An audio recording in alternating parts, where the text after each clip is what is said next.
വിശുദ്ധനായ കർദിനാൾ John Henry ന്യൂമാനെ സഭയിലെ വേദപാരംഗതന്റെ പദവിയിലേക്ക് ഉയർത്തി ലയോ 14 പാപ്പ. വിശുദ്ധരുടെ നാമകരണങ്ങൾക്കായുള്ള ഡിക്കാസ്ട്രിയുടെ പ്രീഫെക്ട് കർദിനാൾ മാർച്ചേലോ സെമേരാരോയ്ക്ക് പാപ്പ അനുവദിച്ച സദസ്സിലാണ് ഇക്കാര്യം വെളിപ്പെടുത്തിയത്. ക്രിസ്തുമതത്തിലെ ആധുനിക ചിന്തകരിലെ ഒരു മഹാനാണ് കർദിനാൾ ന്യൂമാൻ. സഭയെയും 19-ാം നൂറ്റാണ്ടിലെ എക്യുമെനിസത്തെയും രൂപപ്പെടുത്തിയ ആത്മീയവും മാനുഷികവുമായ യാത്രയുടെ നായകനുമാണ് അദ്ദേഹം. 1801 ഫെബ്രുവരി 21 ലണ്ടനിൽ ജനിച്ച കർദിനാൾ ന്യൂമാൻ വൈദികനായി 15 വർഷം ആംഗ്ലിക്കൻ സഭയിൽ സേവനമനുഷ്ഠിച്ചു. തുടർന്നുള്ള അദ്ദേഹത്തിന്റെ പഠനങ്ങൾ ന്യൂമാന് ആനുകാലിക ആത്മീയ ദർശനങ്ങളിലേക്ക് കൂടുതലായി വെളിച്ചമേകി.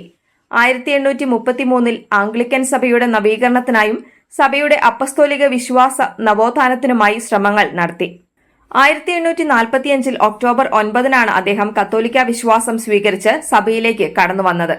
1847 9-ാം പിയൂസ് പാപ്പായിൽ നിന്നും അദ്ദേഹം പൗരോഹിത്യവും സ്വീകരിച്ചു. 1879 ഇംഗ്ലണ്ടിലെ കത്തോലിക്ക സഭയ്ക്ക് അദ്ദേഹം നൽകിയ സേവനങ്ങൾക്കുള്ള അംഗീകാരമായി ലയോ 13 മാർപ്പാപ്പ അദ്ദേഹത്തെ കർദിനാളായി നിയമിച്ചു. 1854 അയർലൻഡ് കാത്തലിക് യൂണിവേഴ്സിറ്റി സ്ഥാപിക്കുന്നതിൽ അദ്ദേഹം നിർണായക പങ്കുവഹിച്ചു. അത് പിന്നീട് യൂണിവേഴ്സിറ്റി കോളേജ് ഡബ്ലിൻ ആയി മാറി. തന്റെ ജീവിതത്തിലെ വിലപ്പെട്ട അവസാന വർഷങ്ങൾ ബർമിംഗ്ഹാമിലെ സ്കൂളിലാണ് ന്യൂമാൻ ചിലവഴിച്ചത്. അസന്മാർഗിക ജീവിതം നയിച്ചവരെയും ജീവിതത്തിൽ വഴിതെറ്റിയവരെയും സന്മാർഗിക ജീവിതത്തിലേക്ക് നയിക്കുവാൻ അവർക്കിടയിൽ ജീവിക്കുകയും എഴുതുകയും ചെയ്തു.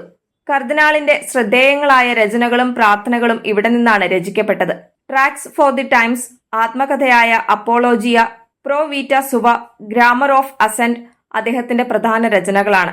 നിത്യമാം പ്രകാശമേ നീ നയിക്കുക എന്ന വിശ്വപ്രസിദ്ധമായ പ്രാർത്ഥനാഗാനം അദ്ദേഹത്തിന്റെ തൂലികയിൽ വിരിഞ്ഞതാണ്. 2019 ഫ്രാൻസിസ് പാപ്പയാണ് കർദിനാൾ ന്യൂമാനെ വിശുദ്ധനായി പ്രഖ്യാപിച്ചത്.